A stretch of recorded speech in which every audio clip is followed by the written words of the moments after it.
അങ്ങനെ 2025 ദേ അവസാനിച്ചു. ഒരു വർഷം പോയൊരു പോക്കേ. എവിടെ തുടങ്ങി എവിടെ അവസാനിച്ചു എന്നൊക്കെ ചോദിച്ചു കഴിഞ്ഞാൽ ഒരെത്തും പിടിയില്ല. ഒരുപാട് പേരുടെ 2025 ഒരു റീക്യാപ്പ് പോലത്തെ കുറേ പോസ്റ്റുകളും വീഡിയോസും എല്ലാം കാണുന്നുണ്ട്. എന്ത് നേട്ടങ്ങളുണ്ടായി, എന്ത് നഷ്ടപ്പെടലുകളുണ്ടായി എന്നൊക്കെ പറഞ്ഞിട്ട്. നേട്ടങ്ങൾ എന്നും നല്ലത് തന്നെയാണ്, സന്തോഷമുള്ള കാര്യമാണ്. നഷ്ടപ്പെടലുകൾ ചിലതൊക്കെ പാഠങ്ങളാണ്, എക്സ്പീരിയൻസാണ്. അതുകൊണ്ട് നഷ്ടപ്പെട്ടതിനെ ഓർത്ത് സങ്കടപ്പെട്ടിരിക്കേണ്ട എന്നേ ഞാൻ പറയുള്ളൂ. വീണ്ടും ശ്രമിക്കാം. ഇനിയൊരു പുതിയ വർഷമല്ലേ വരുന്നത്. ഈ നഷ്ടപ്പെട്ടതൊക്കെ മറ്റൊരു രീതിയിൽ അല്ലെങ്കിൽ അതേ രീതിയിൽ നേട്ടങ്ങളായിട്ട് വന്നുകൂടാതെ ഇല്ലല്ലോ. നല്ല മൊമെൻറ്റ്സിനെ ഉൾക്കൊണ്ടും അതൊരു മെമ്മറിയായി സൂക്ഷിച്ചും ചീത്തതിൽ നിന്ന് കുറച്ച് പാഠങ്ങൾ പഠിച്ചും നമുക്കങ്ങനെ മുന്നോട്ട് പോവാം.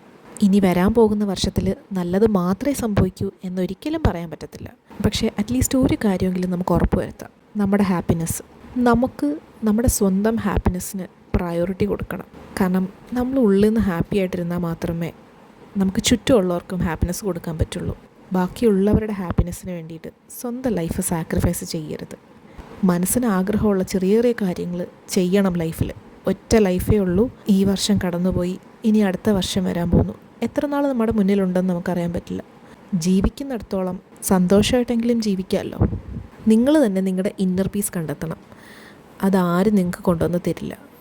പിന്നെ ഓരോ ഫിലോസഫിയായിട്ട് ഇറങ്ങിയേക്കുക എന്ന് ആർക്കെങ്കിലും മനസ്സിൽ തോന്നുന്നുണ്ടെങ്കിൽ ഒരു വിഷമവും വേണ്ട, സ്വൈപ്പ് ചെയ്ത് അടുത്ത വീഡിയോ കണ്ടോ.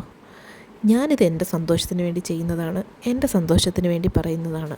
തീരെയും പെർഫെക്റ്റ് അല്ലാത്ത ഒരു ഇംപെർഫെക്റ്റ് വേ ഓഫ് പ്രസൻറ്റേഷനാണിതെന്ന് എനിക്കറിയാം. സ്റ്റിൽ ആർക്കെങ്കിലും ഒരാൾക്ക് ഇത് കേട്ടിട്ട് എന്തെങ്കിലും ചേഞ്ച് ലൈഫിൽ കൊണ്ടുവരണമെന്ന് ആഗ്രഹമുണ്ടെങ്കിൽ കൊണ്ടുവന്നോട്ടെ. മനസ്സിന് സന്തോഷം തരുന്ന കാര്യങ്ങൾ ചെയ്യണം എന്ന് തോന്നിയാൽ ചെയ്തോട്ടെ.